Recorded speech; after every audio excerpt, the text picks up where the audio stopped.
महाप्राण ज्योतिपुंज गुरुदेव, बंधुओं बहन, दुनिया में बहुत आश्चर्य माने जाते हैं, पर सबसे बड़ा आश्चर्य है हमारा शरीर। बहुत रहस्य है इस दुनिया में, पर सबसे बड़ा रहस्य है हमारा शरीर। इतना रहस्यमय, हजारों हजारों नियमों को समझ लेने के बाद भी शरीर के सारे रहस्य उद्घाटित नहीं होते। आज के शरीर शास्त्रियों ने, आज के चिकित्सकों ने, शल्य चिकित्सकों ने काफी रहस्यों का उद्घाटन किया है, पर अभी तक कह सकता हूं 10% रहस्य भी शरीर के समझ में नहीं आए। बहुत बाकी है इस शरीर को समझना। योग के आचार्यों ने, अध्यात्म के साधकों ने इस शरीर पर बहुत खोज की और बहुत रहस्यों को अनावृत किया। वे रहस्य आज भी बहुत लोगों के लिए अज्ञात हैं। वैसे ये शरीर हमारे सामने है।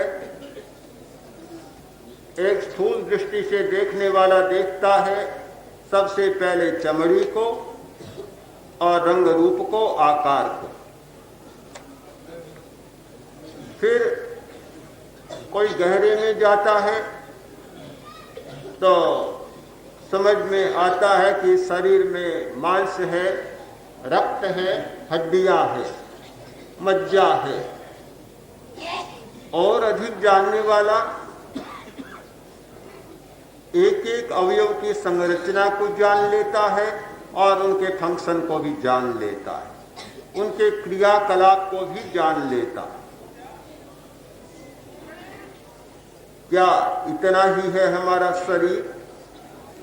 शरीर के नियम नहीं जाने जाते, बहुत कम जाने जाते हैं कि हमारे शरीर में कितने नियम हैं। और जब तक नियम नहीं जाने जाते तब तक उनका सम्यक उपयोग नहीं होता। बहुत जरूरी होता है नियम को जानना। अपने अपने नियम होते हैं। इस विराट दुनिया में हजारों पदार्थ हैं और प्रत्येक पदार्थ के अपने अपने नियम होते हैं। हजारों क्रियाएं हैं और उन क्रियाओं के भी अपने अपने नियम होते हैं। एक ग्रामीण आदमी कभी शहर में गया नहीं, पहली बार आया था, होटल में ठहरा, कमरा मिला, बिजली जल रही थी, सोने का समय हुआ और सोचा कि दिया बुझा दूं और सो जाऊं। प्राय गांव में लोग सोते हैं तब दिए को बुझा देते। दिया बुझा दी, बिजली के पास गया और फूंक मारने लगा। एक बार, 2 बार, 3 बार फूंक लगाई पर दिया बुझा ही नहीं। सोचा रे बड़ा अजीब दिया होता है शहर का, मैं तो एक फूंक मारता हूं मेरा दिया बुझ जाता है, और इतनी बार फूंक मार दी दिया बुझता ही नहीं है। बोलने लगा, ये कैसा दिया जो बुझता ही नहीं। इतने में होटल का बेरा आ गया और बोला, क्या करते हो? अरे क्या क्या करता हूं, तुम्हारा दिया ये बुझता ही नहीं है, लो आओ तुम फूंक मारो, अब कोई दिया बुझ जाए। उसने कहा, ये दिया फूंक से नहीं बुझता। वह गया, बटन दबाया, दिया बुझ गया। अपना अपना नियम होता है। दिए के जलने का एक नियम होता है और बुझने का एक नियम होता है। बिजली के जलने और बुझने का दूसरा नियम होता है। जब हम नियमों को जान लेते हैं तो फिर हमें कोई चमत्कार नहीं लगता।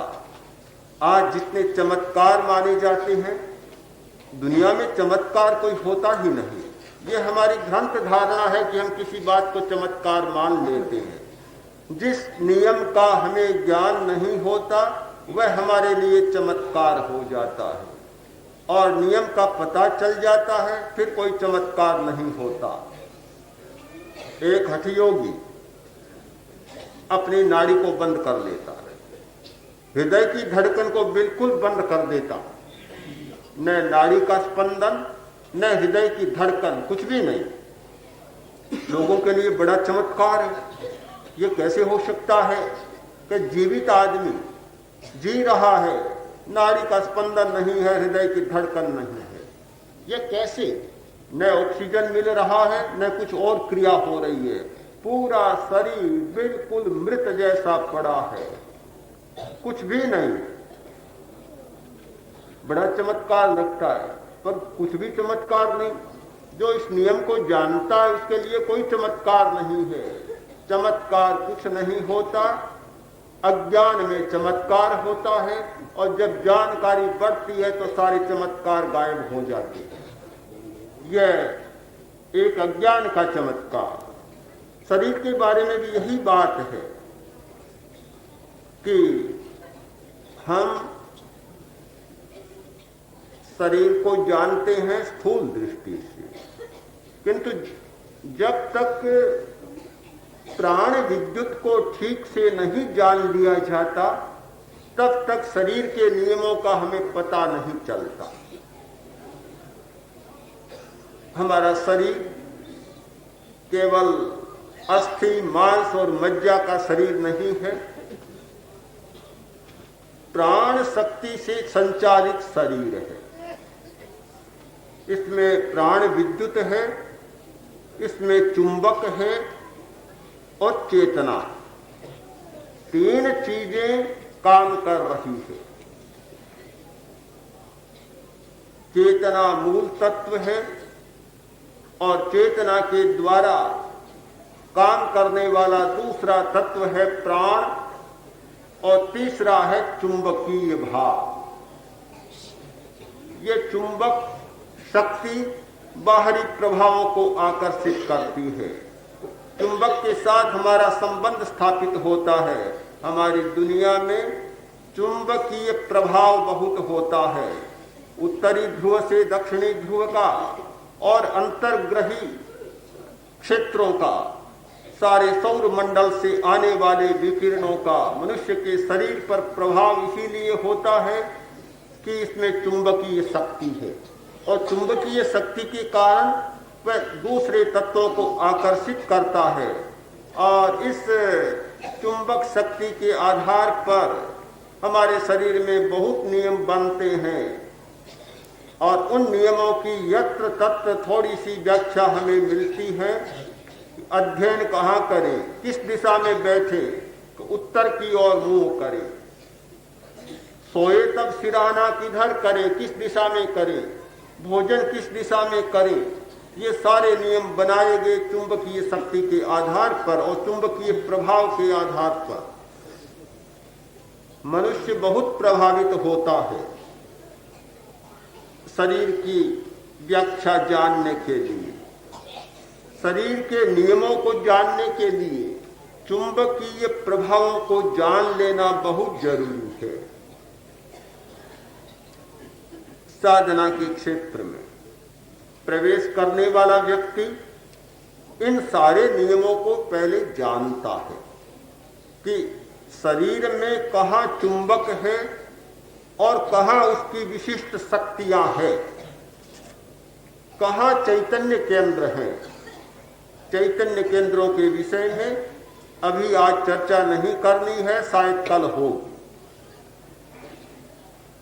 कहाँ हमारे चैतन्य केंद्र हैं जिनके द्वारा बाहरी शक्ति का अवदान हमें मिलता है और हमारी भीतरी शक्तियां जागृत होती है। हमारे शरीर में दो ध्रुव हैं, एक दक्षिणी ध्रुव और एक उत्तरी ध्रुव। एक सिरा है सिर का, एक ध्रुव उत्तर और एक सिरा है नीचे का। नीचे का जो रीढ़ की हड्डी के नीचे का सिरा है वह है दक्षिणी ध्रुव। ये दोनों ध्रुव और इनमें शक्तियों का एक संचरण होता है। हमारे नीचे एक शक्ति होती है जिसे कुछ लोग कुंडलिनी कहते हैं, कुछ लोग तेजस शक्ति कहते हैं, पर वह एक शक्ति का बड़ा स्रोत है। छोटी सी गांठ, छोटा सा बिंदु है शक्ति का केंद्र, और वहां से सारी शक्ति हमारे शरीर में संचरित होती है। जो व्यक्ति उस शक्ति के रहस्य को जान लेता है वह अपनी खोई हुई शक्ति को भी प्राप्त कर सकता है। कुंडलिनी जाग गई। आज एक बड़ा हवा बना हुआ है कुंडलिनी। आज की दुनिया में कुंडलिनी की बहुत चर्चा है। इस पर हिंदुस्तान में और विदेशों में बहुत साहित्य लिखा जा रहा है। कितनी पुस्तकें लिखी गई। विदेशी लोगों ने सरपेंट पावर कितनी पुस्तकें इस पर लिखी है। हमारे यहाँ भी बहुत चर्चा हुई है। मुझे लगता है कि यह कोई हवा बिल्कुल नहीं। हर व्यक्ति के पास कुंडलिनी होती है और हर व्यक्ति की कुंडलिनी जागृत होती है। कोई भी व्यक्ति ऐसा नहीं होता जिसकी कुंडलिनी जागृत न हो। मात्रा का भेद होता है, पर आजकल साधना भी एक व्यवसाय बन गया, योग भी एक व्यवसाय बन गया। बड़े बड़े शहरों में ऐसा व्यवसाय चलता है। अनेक लोग इस व्यवसाय को चला रहे हैं कि हमारे पास आओ और 2 मिनट में कुंडलिनी को जगा दें। सिर पर हाथ रखा और बस कुंडलिनी जाग गई। अब जाग गई। बड़ा आश्चर्य होता है। इस प्रकार कुंडलिनी जाग जाए तब तो आज तक दुनिया ही दूसरी हो जाती। जिसकी कुंडलिनी पूरे अर्थ में जाग जाती है, जिसकी प्राण शक्ति या तेजस शक्ति विकसित अर्थ में जाग जाती है, व्यक्तित्व का पूरा रूपांतरण हो जाता है। पर ऐसे लोगों को देखा कि जिनकी कुंडलिनी जागी हुई बतलाई जाती है और परिवर्तन कुछ भी दिखाई नहीं देता। महात्मा गांधी के पास एक कोई व्यक्ति आया, आकर बोला, महात्मा जी मैं आपकी कुंडलिनी जगाना चाहता हूं। बड़ा अजीब आदमी था। गांधी जैसा दृढ़ संकल्प वाला व्यक्ति, गांधी जैसा दृढ़ निश्चयी व्यक्ति, गांधी जैसा आत्मदर्शी व्यक्ति, और एक सामान्य व्यक्ति आकर बोला कि मैं आपकी कुंडलिनी जगाना चाहता हूं। गांधी जी ने कहा कि छोड़ो इस बकवास को, मुझे नहीं जगाना है। फिर भी उसने नहीं छोड़ा। तो गांधी ने कहा कि तुम क्या चाहते हो? कि मैं आपकी कुंडलिनी जगाना चाहता हूं। गांधी जी बोले, मुझे कुंडलिनी जगाने की जरूरत नहीं है। ये चूल्हा पड़ा सामने, जाओ इस चूल्हे को जला।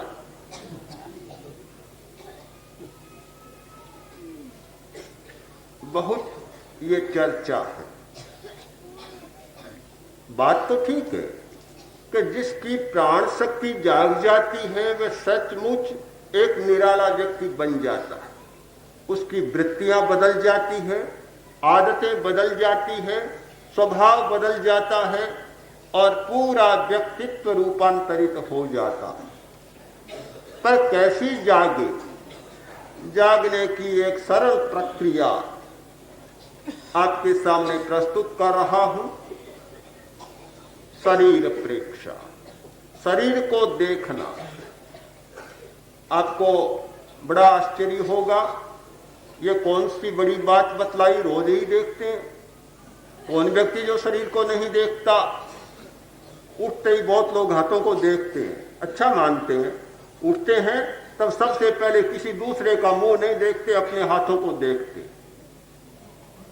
कराग्रे बसती लक्ष्मी, ये धारणा रही है कि हाथ की उंगलियों में लक्ष्मी बसती है।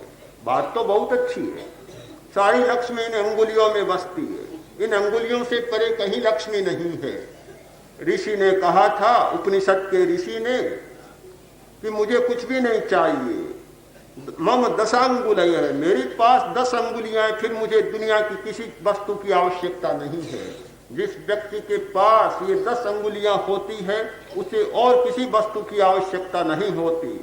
सारी संपदा, दुनिया का सारा वैभव, सारा ऐश्वर्य और सारा धन इन 10 अंगुलियों में निवास करता है। कराग्रे वस्ति लक्ष्मी, अपने हाथों को देखते हैं, फिर थोड़ी तैयारी करते हैं, स्नान करते हैं, केस संवारते हैं तो शीशे के सामने जाकर खड़े हो जाते हैं, पूरे शरीर को देख लेते हैं। आप सोचेंगे रोज करते हैं और फिर कौन सी नई बात बतला दी गई? कोई नई बात नहीं है, तो हम जानते हैं। हम लोग तो फिर भी शीशे के सामने नहीं जाते, आप लोग तो देखते हैं। तो शरीर को देखना कौन सी बड़ी बात है? मैं नहीं कह रहा हूं, आप अपने रंग को देखें, अपने रूप को देखें, अपनी आकार संरचना को देखें या अपनी चमड़ी को देखें। देखने का मतलब आंखों से देखना नहीं है। देखने का मतलब है जानना, अनुभव करना। अनुभव करना और चित्त को जो बाहर ही बाहर भटकता रहता है उसे शरीर के भीतर ले जाना। अंतः प्रेक्षा, बाहर से शुरू करें, त्वचा से शुरू करें और भीतर तक गहरे में ले जाएं। इस ज्ञान नाम की प्राण धारा से शुरू करें। चमड़ी में रहने वाली ज्ञान नाम की एक प्राण धारा, प्राण का प्रवाह होता है, वहां से शुरू करें और भीतर मुख्य प्राण धारा तक चित्त को, चेतना को ले जाए। यह इतना सा दर्शन इस समय बहुत देखने को मिलता है। आपके मन में प्रश्न होगा, क्या देखें, क्या नई बात है? बहुत नई बात। हमारे शरीर में इतनी नई बातें हैं देखने को, इतनी नई बातें कि जो जब तक नहीं देखता तब तक उसे कुछ भी नहीं लगता। और जिस व्यक्ति ने अपने शरीर को देखना शुरू कर दिया उसके लिए सारी दुनिया का आकर्षण समाप्त हो जाता है। आकर्षण और विकर्षण का एक सिद्धांत है। जब तक हम बाहर को देखते हैं हमारा अपने प्रति विकर्षण होता है और वस्तु के प्रति आकर्षण होता है। और जब हम अपने शरीर को देखने लग जाते हैं वस्तु जगत के प्रति हमारी आसक्ति कम हो जाती है और अपने शरीर के प्रति हमारा बहुत गहरा लगाव हो जाता है। सबसे पहले आपका परिचय होगा स्पंदनों से। जैसे ही शरीर को देखना शुरू किया स्पंदन पकड़ में आएंगे, कंपन। हमारे शरीर में कितने प्रकंपन हो रहे हैं, कितने कंपन, कितने स्पंदन, कितनी हलचल, पता ही नहीं चलता। इतनी बड़ी हलचलें हमारे शरीर में हैं। जिस व्यक्ति ने एकांत में बैठकर शांत और मौन होकर अपने शरीर के भीतर होने वाली आवाज को नहीं सुना उसे पता नहीं चलता कितना नाद, कितना अंतर्नाद, पता ही नहीं चलता। पर जिसने सुना है उसे पता है इतनी भारी आवाज हो रही है हमारे भीतर जिसकी कल्पना ही नहीं की जा सकती।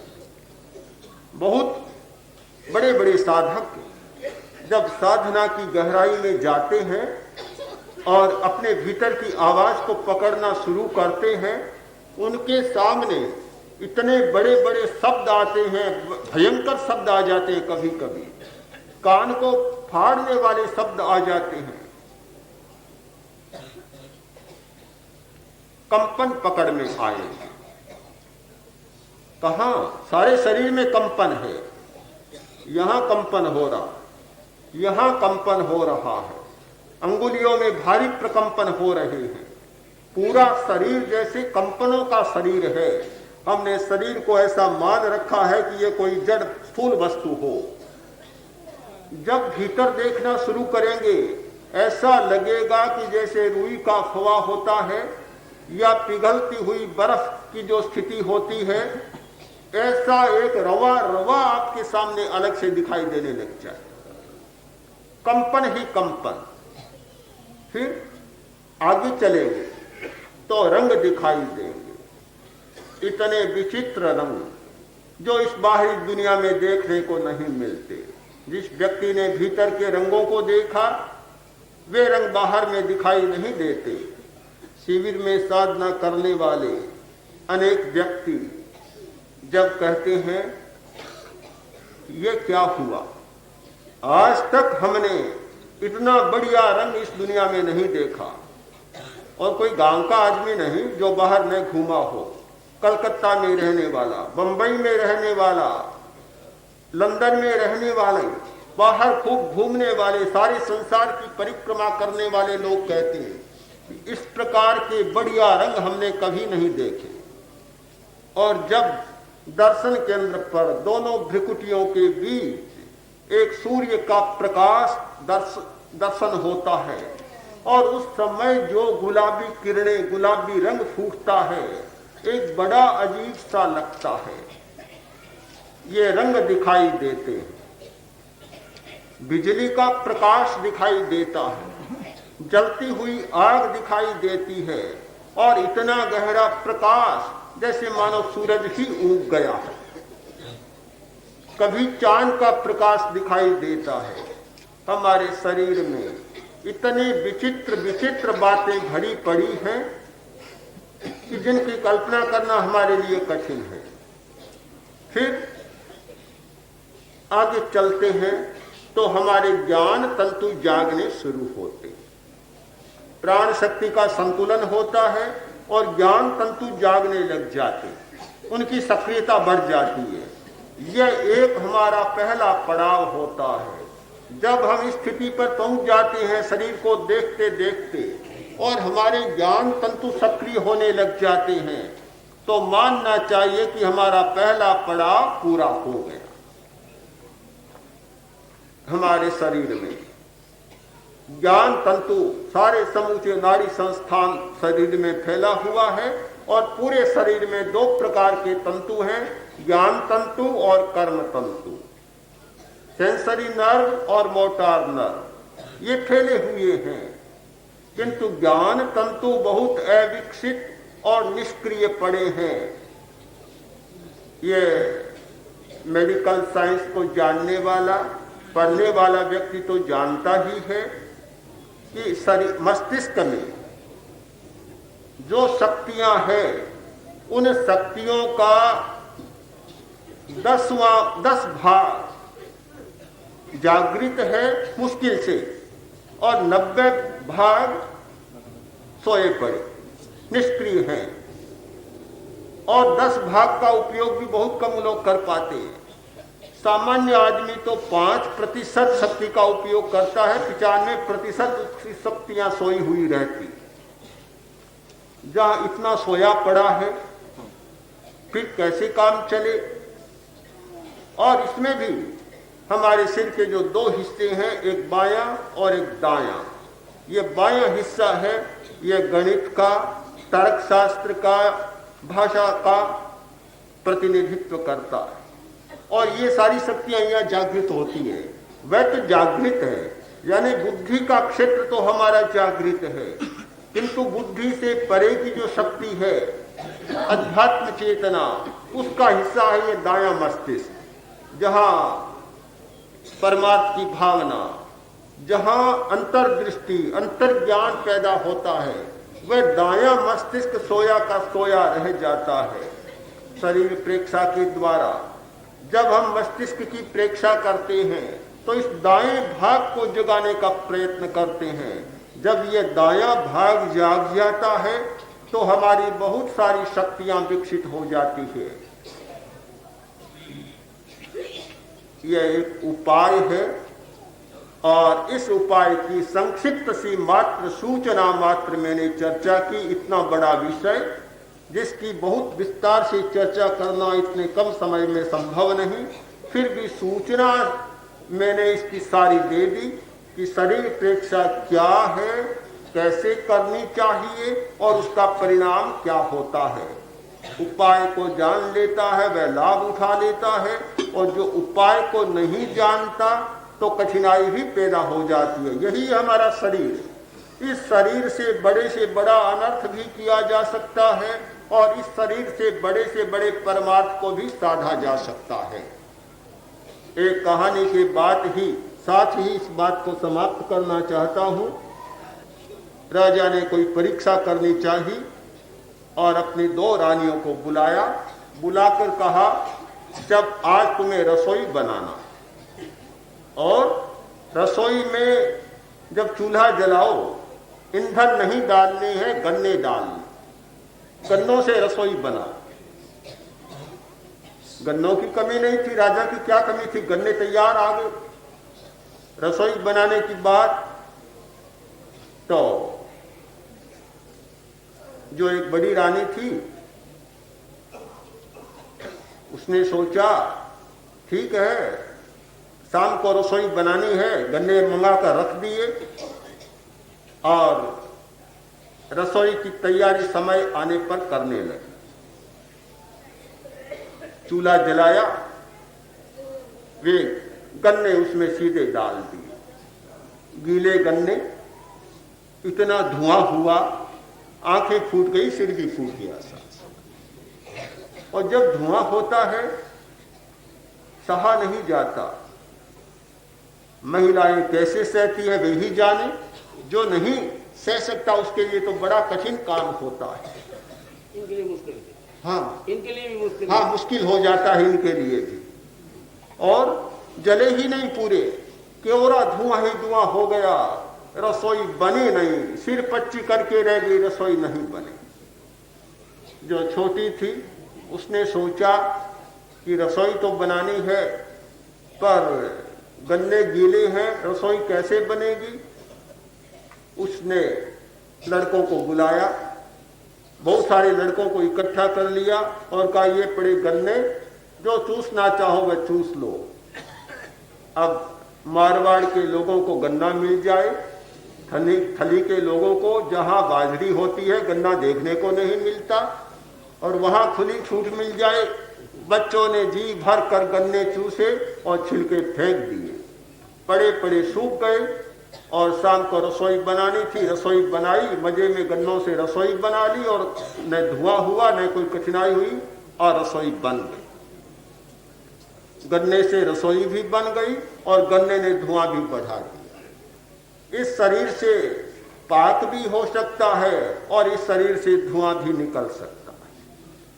अगर हम रस दूसरों को देना जाने, ये जितने रस आते हैं उन रसों को जो व्यक्ति केवल स्वयं भोगना चाहता है तो धुआं पैदा हो जाता है, और रस दूसरों को देता है तो फिर उसमें से कुछ दूसरी बात निकल जाती है। एक ही शरीर, जिस शरीर के बारे में हमारी धारणा है और बहुत गहरी धारणा भारतीय धार्मिक के मन में जमी हुई है कि यह शरीर बड़ा गंदा है, बड़ा खराब है, हाड़ मांस का पुतला है, रटे रटाए शब्द यहाँ गाए जाते हैं, दोहराए जाते हैं और उपदेश की वाणी में सुनने को मिलते हैं।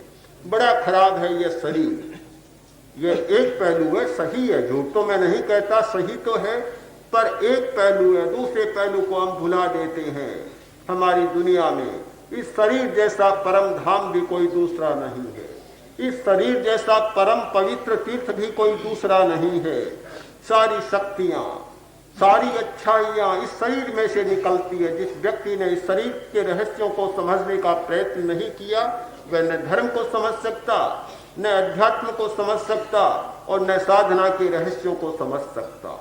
इसलिए बहुत जरूरी है शरीर के रहस्यों को जाने और शरीर प्रेक्षा के द्वारा अपनी शक्तियों को उद्घाटित करें।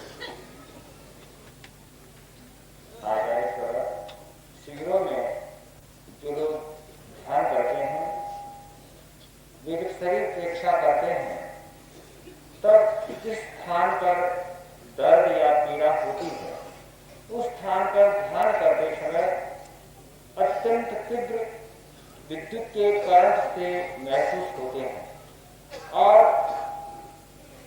उस स्थान से दर्द गायब हो जाता है। ऐसा क्यों होता है?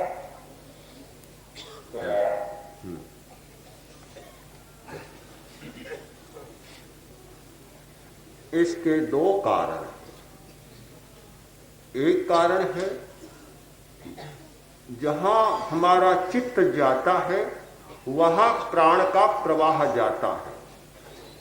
जैसे अंगुली है और यहां चित्त को केंद्रित कर दिया तो यंत्र से देखा जा सकता है कि यहां प्राण का प्रवाह समूचे शरीर की अपेक्षा ज्यादा मिलेगा। प्राण के पीछे चित्त जाता है। इसी को योग के आचार्यों ने कहा कि यत्र पवने तत्र मने, यत्र मने तत्र पवने। जहां पवन होता है वहां मन होता है और जहां मन होता है वहां पवन होता है। तो जहां प्राण की शक्ति ज्यादा जाएगी तो दर्द कैसे टिकेगा? दर्द तब रहता है जहां प्राण शक्ति कम हो जाती है, उस अवयव में दर्द पैदा होता है। और प्राण का भरपूर प्रवाह आ गया तो सारा दर्द बिखर जाएगा। हमने एक बार प्राण के प्रवाह का प्रयोग किया था तो बंबई से आए हुए एक इंजीनियर थे, बहुत प्रबुद्ध व्यक्ति, और उनके कटी भाग में बहुत गहरा दर्द था, सिर में और नस में भी बहुत, गर्दन में भी बहुत दर्द था। तो उन्होंने प्रयोग किया और प्रयोग करते करते 15 मिनट के बाद ऐसा लगा कि जैसे दर्द गायब हो रहा, बिखर रहा। कुछ वे सो नहीं सकते थे, सीधे बिना टेबलेट्स लिए सो भी नहीं सकते थे। गले का पट्टा लगा हुआ था, खुल गया, सीधे सोने भी लग गए और गोलियां भी बंद, क्योंकि प्राण का प्रवाह निरुद्ध था।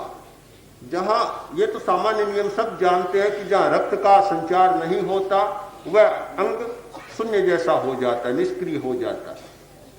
किंतु रक्त का प्रवाह मुख्य बात नहीं है। ये एक डॉक्टर के लिए तो मुख्य बात हो सकती है, एक चिकित्सक के लिए, कि रक्त का प्रवाह ठीक हो रहा है कि नहीं हो रहा है।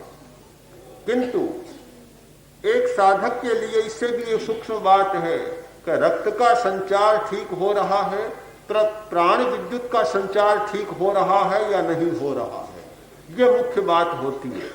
और जब प्राण का प्रवाह ठीक हुआ दर्द मिट जाएगा। दूसरी बात कि हमारे शरीर में जितना असंतुलन पैदा होता है वह प्रियता और अप्रियता की भावना से होता है।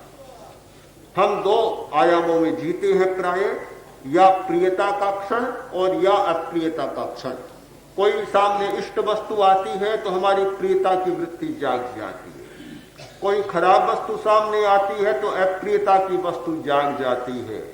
दिन रात के 24 घंटों में यदि ध्यान दिया जाए, जागते समय और सोते समय भी, सपनों में भी, लगभग ये प्रियता और अप्रियता की वृत्तियां चालू रहती है। एक मिट्टी तो दूसरी आई, दूसरी मिट्टी तो पहली आई, या प्रियता होगी या अप्रियता होगी। एक तीसरा आयाम है हमारे जीवन का, एक तीसरा क्षण है समता का, जिसमें न प्रियता और न अप्रियता।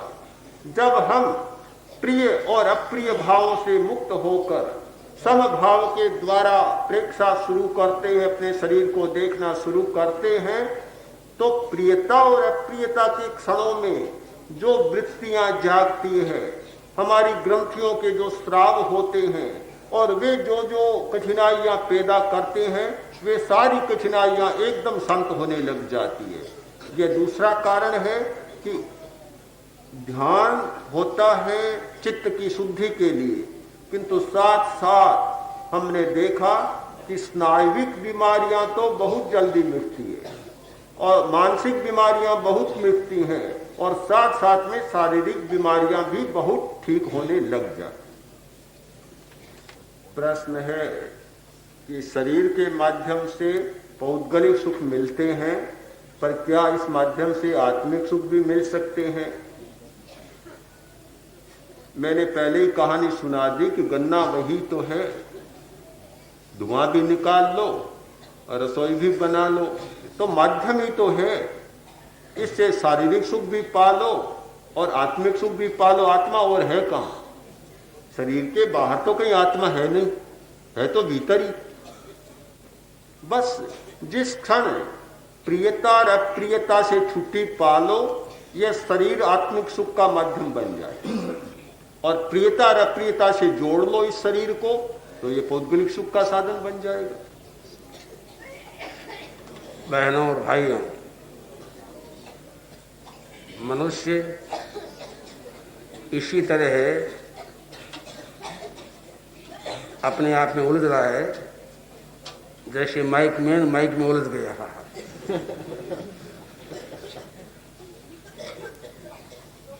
विचित्र स्थिति है। और हमारे युवाचार्य जी व्याख्या भी विचित्र कर रहे हैं। अब तक जिन जिन बातों को लोगों ने सुना उनसे विलक्षण बातें कह रहे हैं। शरीर भी पवित्र है, शरीर आत्म साधना और आध्यात्मिक सुख दिला सकता है। शरीर पवित्र है, नई बातें लगती है क्योंकि सदा एक ही एक बार सुनते आए, गंदी देही गंदी देही गंदी देही। पर इतना तो अवश्य है, गंदी देही अगर गंदी ही है तो लोग ब्रह्मचारी ऋषियों के पैर क्यों छूते हैं?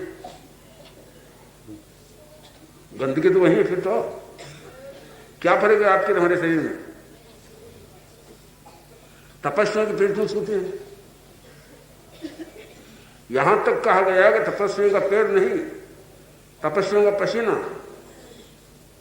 तपस्वियों का श्लेष्म, ये सब औषध है, अमृत है।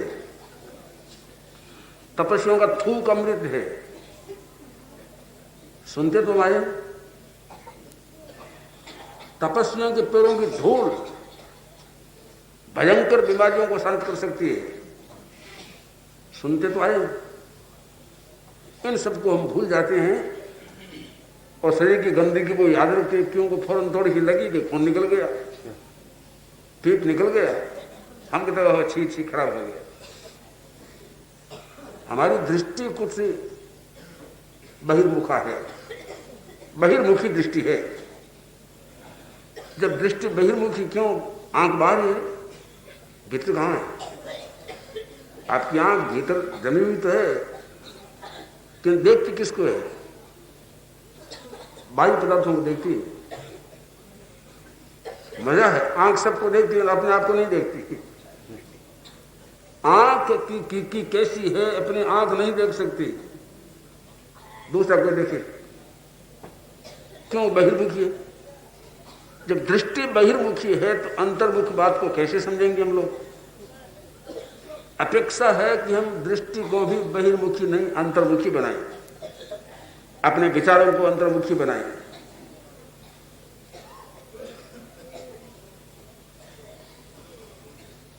एक काव्य में एक संस्कृत का श्लोक आया है, राजस्थानी ऊंट के लिए। ऊंट के लिए कहा गया है, भारे यथा रोहति भूरि रावा, भारे यथा रोहति भूरि रावा, निरस्य माने रवणास्तथा सन। क्यों? कि सर्वांग सदैव सर्वांग बहिर्मुखानाम हिता हित ज्ञान परांगमुखत्व।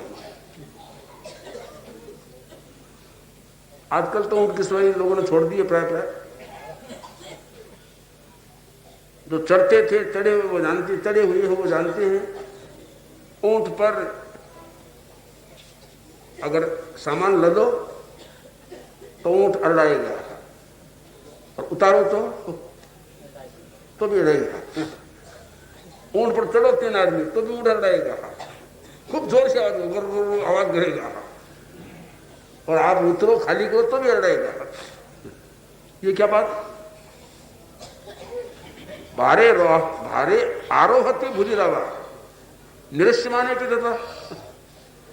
निकालो बात क्या है कि सदैव सर्वांग बहिर्मुखानाम हिता हित ज्ञान परामुखत्व, जिसका मुंह सब अंगों से बाहर रहता है।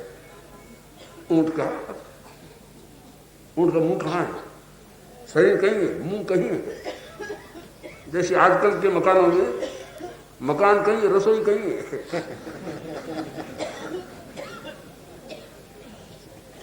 विचित्र बात है, बहुत दूर रसोई है, क्योंकि कहीं धुआं ना लगे, मकानों में धुआं ना आ जाए। तो जिसका मुंह इतना दूर है, बहिर्मुख है, तो हिताहित ज्ञान परामुखत्व, तो भला हिताहित का ज्ञान कैसे करेगा वो? ठीक यही बात कहिए, जो लोग बहिर्मुख है, बाहर की बातों को देखते हैं, बाहर की बातों को सुनते हैं, बाहर ही जिनकी दृष्टि लगी हुई है, ये अंतर्मुख को कैसे देखेंगे? भीतर की बात को कैसे देखेंगे? कैसे जानेंगे? कैसे समझेंगे? इसलिए आज मुड़ने की अपेक्षा है, मुड़ के देखने की अपेक्षा है कि हम जो कुछ सलाह सुनते हैं वही बात है, कुछ और भी बात है, और भी हो सकती है। आज धर्म के बारे में जो चर्चाएं चल रही है, और पढ़े लिखे लोग तो धर्म से इतने निराश हो रहे हैं कि धर्म नाम का तत्व क्यों दुनिया में है? बेकार, किसी काम का नहीं, लोगों को निराश बनाता है, लोगों को कुंठित बनाता है, न जाने क्या क्या करता है। कारण क्या है? उनका चिंतन एक दृष्टि से गलत भी नहीं, वे बहिर्मुख धर्म को देखते हैं, वैसे धर्म को सुनते हैं, वह धर्म के सामने आता है, तो धर्म के प्रति क्या, भगवान के प्रति क्या, उनकी अनास्था हो कोई बड़ी बात नहीं। किंतु जिन लोगों ने धर्म की सही व्याख्या सुनी है, समझी है, वे धर्म से कभी भी परामुख नहीं हो सकेंगे। वे धर्म को अपने आप से पृथक कभी कर नहीं सकेंगे। धर्मी से धर्म कैसे अलग होगा? किंतु बात इतनी है कि थोड़ा अंतर्मुख बन के हम देखें, समझें। मैंने देखा एकदम नीरस बात कह रहे हैं, आधी घंटा बोल रहे हैं, छोटे छोटे दूर में बच्चे भी बैठे बैठे सुन रहे हैं, न ऊंग आती है न चंचलता उनमें। आश्चर्य, उनको किसने रोका? ये चंचलता किसने मिटाई उनकी? क्या बंदर भी कभी चंचलता छोड़ सकता है? छोटे बच्चे चंचलता क्यों छोड़ देते हैं? और जिन बहनों को कहा जाता है ये तो बातें किए बिना रहती ही नहीं, क्या आक्षेप झूठा नहीं है बहनों पर? एकदम झूठा आक्षेप है, ये दुष्कारा भी नहीं करती है। क्या बात है ऐसी? बात यही है कि उसी बात को अपने भीतर के अनुभव के द्वारा ज्ञान के आधार पर यह बातें बतलाई जा रही है, इसलिए सबको रस आता है, ज्ञान की ग्रंथियां खुलती है, कुछ नया जानने को मिलता है। इसलिए अपेक्षा इस बात की है कि हम थोड़े अंतर्मुख बन के किसी तत्व को जानने का, पहचानने का प्रयत्न करें, तो हम लाभान्वित तो होंगे, हमारा ज्ञान निखरेगा। स्वयं का ज्ञान जब निखर गया, खिल गया, तो फिर मनुष्य किसी बाहरी वस्तु से देख के आकर्षित नहीं होगा, वो अपने आप में आकर्षित रहेगा। शरीर दर्शन भी बहुत काम की चीज है, क्योंकि परमात्मा का मंदिर शरीर है।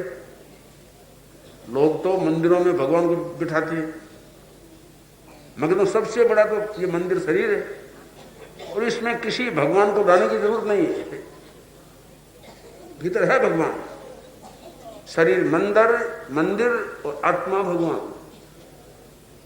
बस इसको पहचान लें, देख लें, समझ लें, फिर सारी चेष्टाएं सार्थक हो जाएंगी। बस यही समझाने के लिए ये 1 सप्ताह का प्रयत्न चल रहा है। जितने लोग लाभ ले रहे हैं वो लोग धन्य हो जाएंगे।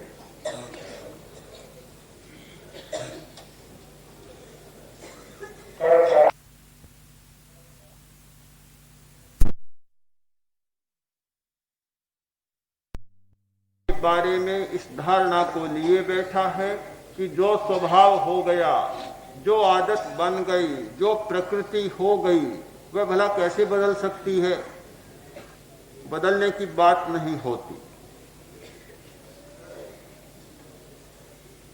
धर्म के बारे में एक प्रश्न है कि धर्म का लाभ क्या, धर्म का परिणाम क्या? यदि धर्म के द्वारा मनुष्य न बदले, उसका स्वभाव न बदले, उसकी मानसिक उलझने न मिटे, मानसिक समस्याओं का समाधान न हो, तो फिर धर्म किया जाए और न किया जाए कोई फर्क पड़ता नहीं, कोई लाभ नहीं होता। धर्म के द्वारा इन समस्याओं का समाधान होना चाहिए। मदन चंद जी गोठी बहुत समझदार और आगमों के मर्मज्ञ व्यक्ति थे।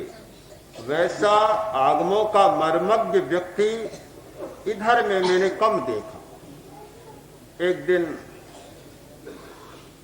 बोले,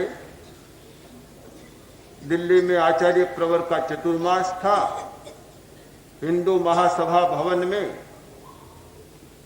और वे बहुत लंबे समय तक वहीं रहे, आगम संपादन के काम में जुटे हुए थे। इस उद्देश्य से अधिकांश समय उनका हमारे साथ ही बीतता। एक दिन बोले, एक बहुत चिंतन की बात। मैंने कहा क्या? उन्होंने कहा, कोई डॉक्टर है, कोई वैद्य है, उसके पास रोगी जाए और कहे कि सिर दर्द है, दवा दे देगा, कहे बुखार है, दवा दे देगा। बीमारी कोई दो तो होती नहीं, सैकड़ों बीमारियां होती है। अब कोई बीमारी लेकर आए, डॉक्टर कहे कि मेरे पास तो ये दवा नहीं है। तीसरा आदमी आए और डॉक्टर कहे ये दवा तो मेरे पास नहीं है। तो कब तक चलेगा? उसकी दुकान कब तक चलेगी? डॉक्टर का प्रयत्न ये होता है कि जो भी बीमार आए उसे दवा दे। इसीलिए सैकड़ों दवाइयां रखते हैं और सैकड़ों रोगों के बारे में उनकी जानकारी होती है। यदि धर्मगुरु के पास कोई व्यक्ति आए और कहे कि मुझे तो गुस्सा बहुत आता है, कोई उपाय बतलाए, मुझे डर बहुत लगता है, कोई उपाय बतलाए, वासना बहुत सताती है, मुझे कोई उपाय बतलाए, सैकड़ों समस्याएं रोग लेकर लोग आते हैं और धर्मगुरु कहे कि भाई ये तो हम नहीं जानते, ये तो हमें पता नहीं इस बात का, बस आओ बैठो, बखान सुनो, वंदना करो और बाकी तुम जानो, तुम्हारा भाग जाने, हम क्या करें इन प्रपंच में, हम क्या कहां तक तुम्हें दवाई दें। तो वह धर्म कब तक चलेगा और वह धर्म गुरु भी कब तक चलेगा, उसकी दुकान भी कब तक चलेगी। बहुत अच्छी बात उन्होंने कही। तो उन्होंने कहा कि आज जरूरी है कि हर बीमारी की दवा खोजी जाए। जो भी मानसिक समस्या है, मानसिक रोग है, उसका धर्म के पास कोई समाधान होना चाहिए। वह बात मुझे बहुत अच्छी लगी और मेरा चिंतन स्वयं भी चल रहा था इस दिशा में। उसके बाद और तीव्रता से प्रयोग भी शुरू किए, खोजें भी शुरू की। आज मुझे प्रसन्नता है कि प्रेक्षाध्यान के विकास के साथ साथ हमारा विश्वास हो गया कि कोई भी रोगी आए, हम इनकार नहीं करेंगे कि हमारे पास दवा नहीं। जो चाबियां थी, जो रहस्य थे, वे स्पष्ट होते जा रहे हैं, हो गए हैं और अधिक होने की संभावना भी सामने। मानसिक स्तर पर जितनी समस्याएं होती हैं, उन सारी समस्याओं का धर्म के द्वारा समाधान किया जा सकता है। यदि आत्मा की समस्या का, धर्म की समस्या का कोई तालमेल ही न हो, धर्म उन्हें कोई समाधान न दे सके, तो फिर धर्म की व्यर्थता ही प्रमाणित होती है। मानसिक चिकित्सा चलती है, शारीरिक चिकित्सा के साथ साथ, ये तो ठीक बात है, इसलिए चलती है कि शरीर और मन का गहरा संबंध है, इसलिए डॉक्टर को भी मानसिक चिकित्सा भी चलानी पड़ती है।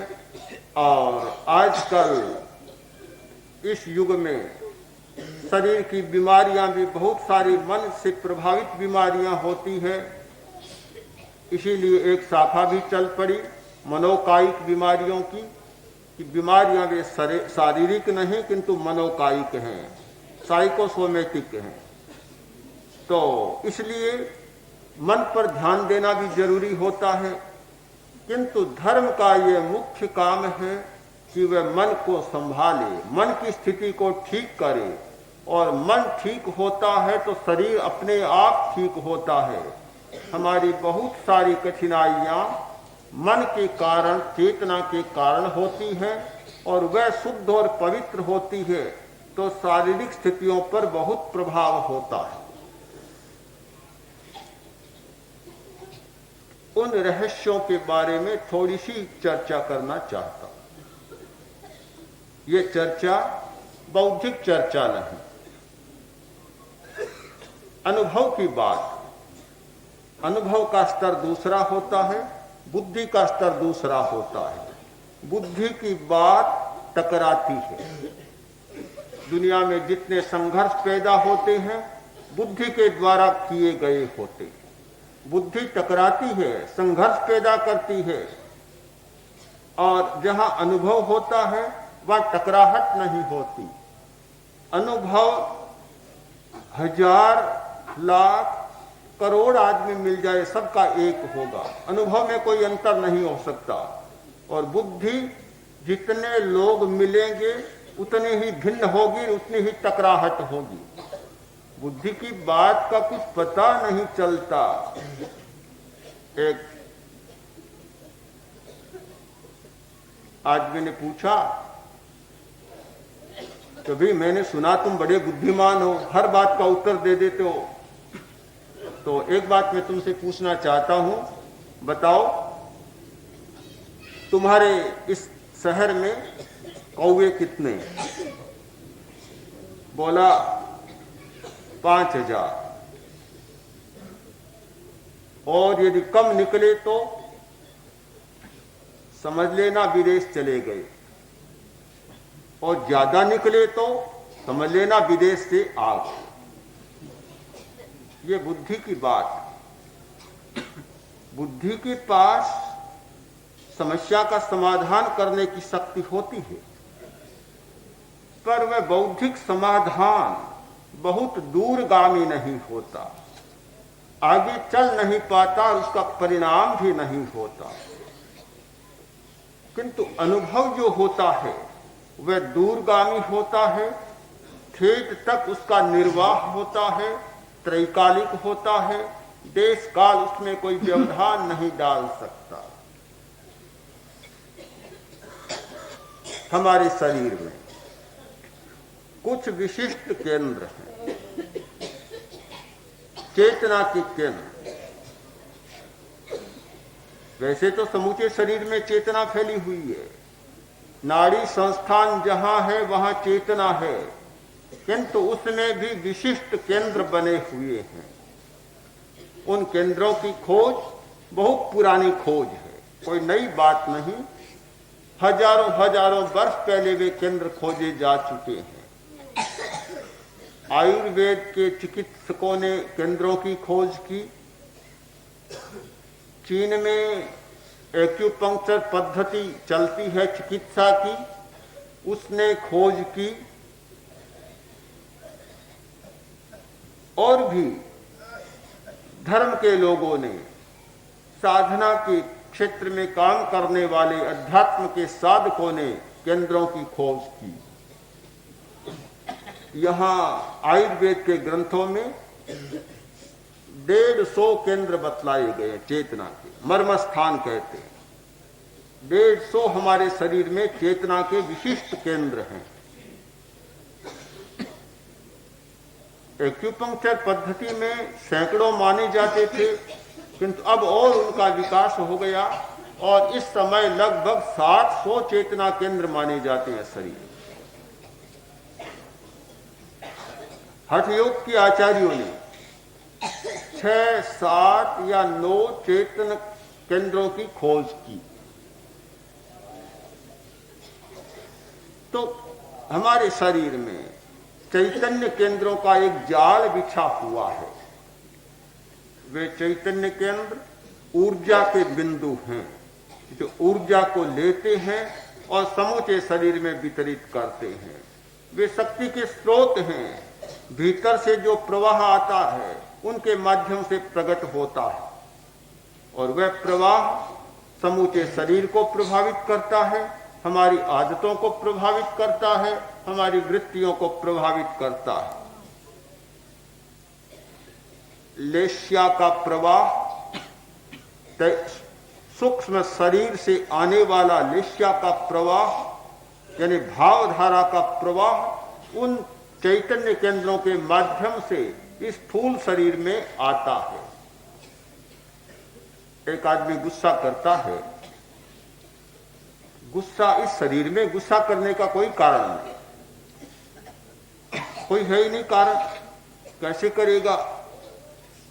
गुस्सा करता है इस शरीर में और गुस्सा करने का कारण बैठा है सूक्ष्म शरीर।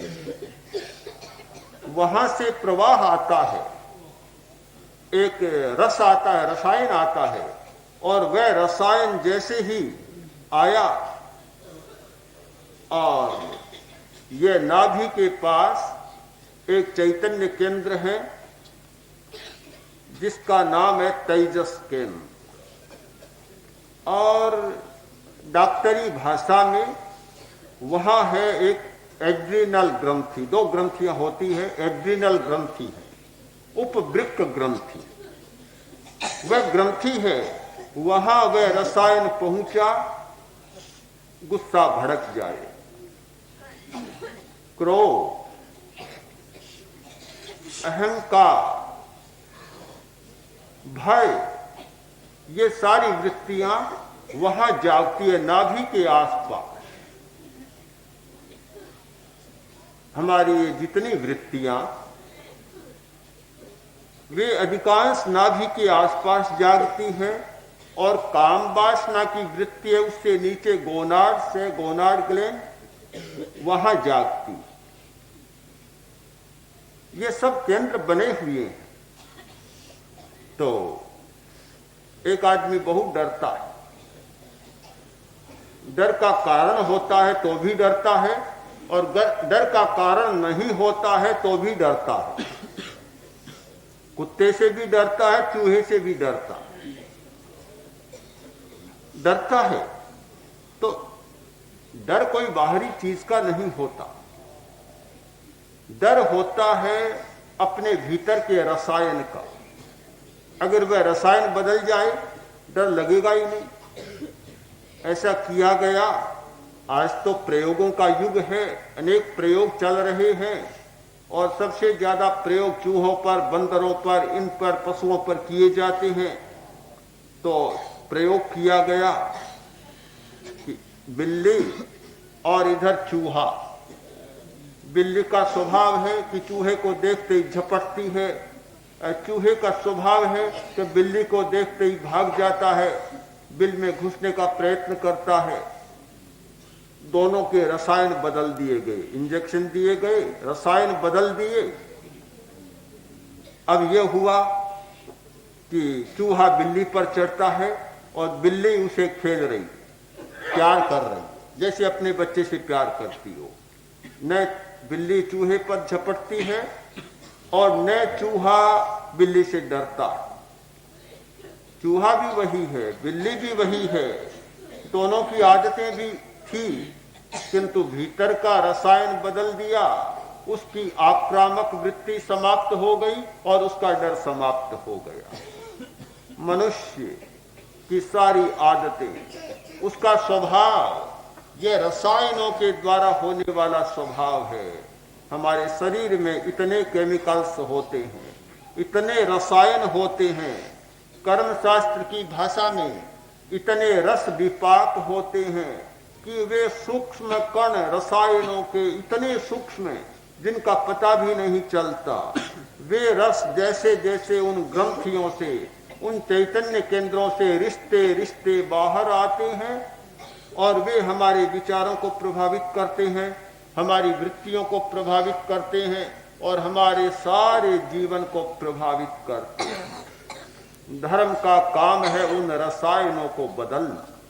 वे रसायन औषधि के द्वारा, इंजेक्शन के द्वारा बहुत कम प्रभावित होते हैं, भावना के द्वारा सबसे ज्यादा प्रभावित होते हैं।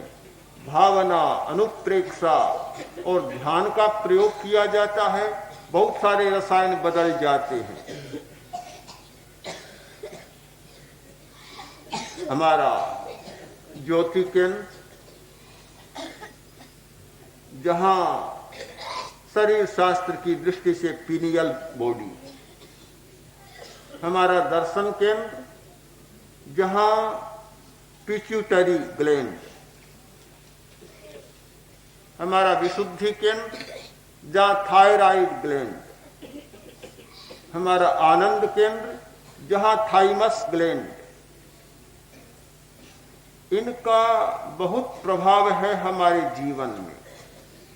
हमने प्रयोगों के द्वारा देखा है कि जिन लोगों को बहुत गुस्सा आता था, इतने गुस्सा आने के बाद ये पता नहीं चलता कि दिन है या रात, सामने कोई आदमी है या पशु है, इतना भयंकर गुस्सा उन लोगों पर प्रयोग किए गए और यहाँ ज्योति केंद्र पर ध्यान कराया गया, रंगों के साथ ध्यान कराया गया। परिणाम ये आया, 1-2 महीने में या कुछ लोगों का 10-20 दिनों में गुस्सा जैसे शांत हो गया। अनेक लोग ऐसे सामने हैं। एक परिवार आया लुधियाना में, पंजाब का ही था, बहुत गुस्सा आता था, भयंकर गुस्सा, सारे लोग परेशान थे घर के। भाई ने ध्यान का प्रयोग किया, गुस्सा बहुत कम हो गया, बहुत ज्यादा कम। पता चला मित्रों को, उन्होंने कहा भी क्या हो गया, क्या तुम कोई कायाकल्प करके आए हो? पुत्रों ने कहा कि क्या हो गया? पत्नी को आश्चर्य हुआ कि हो क्या गया। पति इतना गुस्से और अब तो जैसे शांत सा लगता है, बात क्या हुई? उसने कहा कि मैंने सचमुच कायाकल्प किया है। कायाकल्प किया है किंतु 5 दिन का किया है, पूरा आप 10 दिन का आप बाद में करो। कैसे बदलता है, बड़ा आश्चर्य हुआ। लोगों ने कहा भी हमें भी बताओ ये कैसे होता है। हो सकता है, हर व्यक्ति बदल सकता है। हमारा विश्वास है कि कोई भी व्यक्ति ऐसा नहीं जो न बदल सके, पर शर्त एक ही है कि बदलने की भावना जागनी चाहिए। वह नहीं बदल सकता जिसके मन में बदलने की भावना न जागे। जो चाहता ही नहीं वह कैसे बदलेगा? फ्लेमिंग जोन्स एक अमेरिकन उद्योगपति था, बड़ा करोड़पति अरबपति आदमी, बीमार हो गया काफी चिकित्सा कराई, ठीक नहीं हो रहा था। तो मित्रों ने परामर्श दिया कि तुम मानसिक चिकित्सक के पास जाओ। गया, बहुत प्रसिद्ध मानसिक चिकित्सक था। बोला कि चिकित्सा कराने आया। उसने कहा, क्या तुम सचमुच स्वस्थ होना चाहते हो? क्या स्वस्थ होना चाहते हो? प्रश्न पूछा और गुस्से में आकर, बड़ा आदमी था, बड़ा उद्योगपति, अरबपति आदमी, गुस्से में आकर उठकर चला गया कि कितनी बेहुदी बात, तुम्हारे पास क्यों आया हूं? चले जाओ, मुझे क्या परवाह, पर तुम पहले ये बताओ, क्या तुम सचमुच स्वस्थ होना चाहते हो? जब तक स्वस्थ होने की चाह मन में पैदा नहीं होती, कोई भी आदमी स्वस्थ नहीं हो सकता। जब तक बदलने की चाह मन में पैदा नहीं होती, कोई भी आदमी नहीं बदल सकता। किंतु जिसके मन में यह चाह प्रबल हो जाए कि मुझे बदलना है, तो हमारा विश्वास है कि बदलने की चाबियां उन्हें बताई जा सकती है। और वे ऐसी चाबियां हैं कि ताला जरूर खुलता है, ताला खुलने में संदेह नहीं होता। ताला खुलने में संदेह तभी होता है जब ठीक चाबी हाथ में नहीं लगती। किंतु चाबी ठीक हो, सही हो, तो ताला क्यों नहीं खुलेगा? हमारा ठीक पराक्रम, हमारा ठीक पुरुषार्थ और हमारी प्रबल भावना, तो निश्चित ही परिणाम हमारे सामने आता है।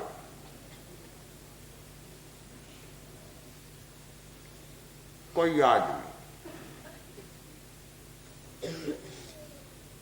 जितनी मूर्छा है, जितनी मोह कर्म की प्रकृतियां हैं, उनको भोगता है।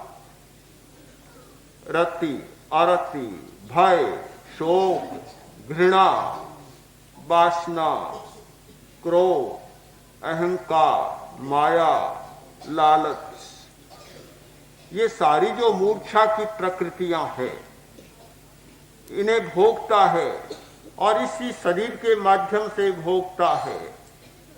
अगर वह थोड़ा सा बदले, करवट ले, तो इन सारी प्रकृतियों को शांत कर सकता है और इसी शरीर के माध्यम से कर सकता है। ये पैदा करने वाले भी रसायन हैं और इन वृत्तियों को बदलने वाले भी रसायन हैं। हमारे एक प्रकार के रसायन ये सारी वृत्तियों को पैदा करते हैं और दूसरी प्रकार के रसायन इन सारी वृत्तियों को शांत कर देते हैं। हमें इस बात का ज्ञान होना चाहिए और अभ्यास करने की मनोवृत्ति होनी चाहिए। यह कंठ बहुत बड़ा मर्मस्थान है। जितनी उत्तेजनाएं पैदा होती, ये घृणा के भाव पैदा होते हैं। भय लगता है। जिस व्यक्ति ने इस चैतन्य केंद्र पर ध्यान कर लिया, इसको साध लिया, उसे लगेगा ही नहीं कि डर क्या होता है, उत्तेजना क्या होती है। सारी बात समाप्त हो जाएगी।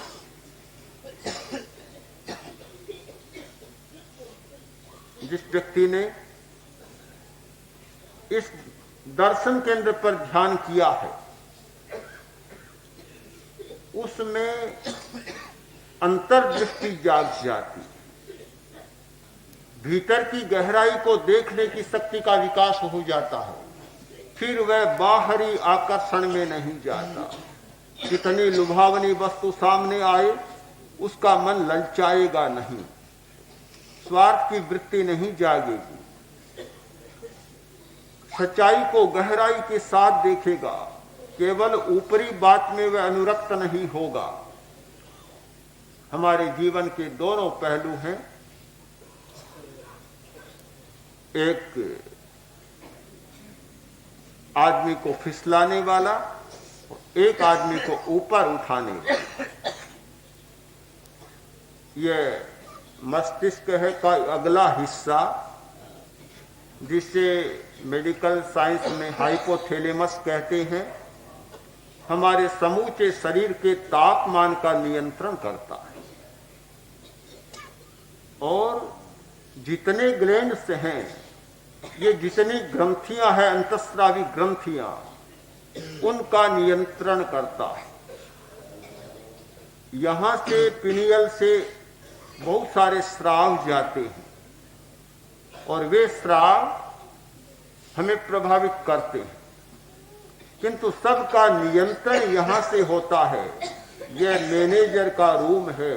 हमने एक चार्ट देखा था अभी लाडनू में, जो मनुष्य के शरीर में पूरा कारखाना दिखाया गया। तो कारखाने में यहां से प्रवेश होता है और सबसे पहले यह स्थान जहां की मैनेजर का रूम है, मैनेजर के बैठने का कमरा है, और यहां से सारा मैनेजमेंट होता है। यह इतना सा स्थान जो ललाट, हमारा 4 अंगुल का ललाट, वह पूरे शरीर की वृत्तियों का नियंत्रण करता है। जितनी हमारी वृत्तियां, जितनी हमारी आदतें, जितने हमारे स्वभाव, उन सब का नियंत्रण यहां से होता है। प्रेक्षा ध्यान के द्वारा जिस व्यक्ति ने इन चैतन्य केंद्रों की प्रेक्षा का अभ्यास किया है, वह व्यक्ति बहुत सारी आदतों से छुट्टी पा लेता है, चाहे वह आदत 2 वर्ष की हो और चाहे 50 वर्ष की हो, 60 वर्ष की हो। अंधकार कितना ही पुराना हो, बिजली जलेगी, अंधकार को भागना पड़ेगा। यह तो नहीं होता कि नया अंधकार तो भाग जाएगा और पुराना नहीं भागेगा। सूरज उगेगा, अंधकार को भागना ही होगा, चाहे कितना ही पुराना जमा हुआ हो। प्रकाश के सामने अंधकार टिकता नहीं है। एक बार पौराणिक कहानी में कहा जाता है, अंधकार गया भगवान के घर में, जाकर बोला कि यह सूरज मुझे बहुत सताता है, जहां जाऊं वहां मेरा पीछा करता है, कहीं मुझे टिकने नहीं देता। भगवान ने कहा ये तो बहुत बुरी बात है, सबको मेरी दुनिया में सबको जीने का अधिकार है। फिर सूरज ऐसा क्यों करता है? सूरज को बुलाया, बुलाकर कहा भाई तुम क्या करते हो, ये क्यों किसी के पीछे पड़े हो, क्यों किसी को सताते हो? देखो तुम्हारी शिकायत आई है मेरे पास कि तुम अंधकार के पीछे पड़े हुए हो, उसे सताते हो। वह बोला भगवान आप भी बड़े विचित्र हैं, मैं जानता ही नहीं कि अंधकार क्या है, मुझे पता ही नहीं, कभी देखा नहीं आज तक मैंने कि अंधकार कैसा होता है, काला होता है, धोला होता है, सफेद कैसा होता है, मैं जानता ही नहीं। और आप मुझे उलाहना देने लग गए। पहले यह तो बताएं कि वह अंधकार कौन है, मैं किसका पीछा करता हूं। हाँ सामने खड़ा तो करें। अब भला सूरज के सामने अंधकार कैसे खड़ा होगा? होने का कोई उपाय ही नहीं है। जहां सूरज आया अंधकार पहले ही भाग जाएगा, टिकेगा ही नहीं, कैसे सामने खड़ा होगा? सूर्य के सामने अंधकार टिकता नहीं है। हमारे चैतन्य केंद्रों का प्रकाश जब जागता है, जब दर्शन केंद्र की रश्मियां फूटती है, जब ज्योति केंद्र का प्रकाश हमारी चेतना को आलोकित करता है, उसके सामने ये वृत्तियों का, आदतों का अंधकार टिक ही नहीं पाता, अपने आप समाप्त होता है। तो मैंने आपको कोई रटी रटाई कहानी नहीं सुनाई, पढ़ी पढ़ाई कहानी नहीं सुनाई, किंतु अनुभव के द्वारा और प्रयोगों के द्वारा जो बात जानी और जो बात बहुत प्रमाणित हो गई, सैकड़ों प्रयोगों के बाद जो बात सिद्ध हो गई, और उनके आधार पर हमारा विश्वास ये पुष्ट हो गया कि जो व्यक्ति बदलना चाहे वह चैतन्य केंद्रों की प्रेक्षा के द्वारा निश्चित ही बदल सकता है। चैतन्य केंद्रों की प्रेक्षा की जाए, पर कैसे की जाए यह बताए। यह अभी नहीं बताना है, नहीं बताऊंगा। 10 दिन कभी शिविर में आए तब बताएंगे कि कैसे की जाए। भावना होती है वैसी वृत्ति बनती है, ये तो प्रसंग नहीं था अभी। पर जो विशुद्ध लगता है वह वास्तव में विशुद्ध है, यह भी तो बड़ी कठिनाई है। क्रोधी विशुद्ध आदमी तो नहीं होगा, पर विशुद्ध जैसा लगता है और समय आने पर अपने आप पता लगता है कि विशुद्ध है कि नहीं। क्रोधी होता है, समझ लो विशुद्ध नहीं था। है कि स्थूल शरीर के रसायन मरने के बाद स्थूल शरीर के साथ ही चले जाते हैं या रहते हैं। वे रसायन तो समाप्त हो जाते हैं। जब तक आदमी जीवित रहता है, प्राण शक्ति सक्रिय होती है, तब तक ग्रंथियों से रसायनों का स्राव होता है और मरने के साथ साथ सब समाप्त हो जाते हैं। भीतर से आना भी बंद होता है, क्यों मूल स्रोत था सूक्ष्म शरीर, और वह जब चला जाता है तो आने का स्रोत भी बंद हो जाता है। जैसे कहा जाता है तो यहीं रह जाते हैं। फिर तो नए रसायन पैदा कर लेता है, नया शरीर और नए रसायन। शरीर स्थूल शरीर को टालता बनाता है या स्थूल शरीर सूक्ष्म शरीर को? सूक्ष्म शरीर स्थूल शरीर का निर्माण करता है, और हमारा स्थूल शरीर ठीक सूक्ष्म शरीर का संवादी होता है। जैसा सूक्ष्म शरीर उसी का प्रतिबिंब होता है स्थूल शरीर, ठीक वैसा का वैसा। तो सूक्ष्म शरीर स्थूल शरीर का निर्माण करता है।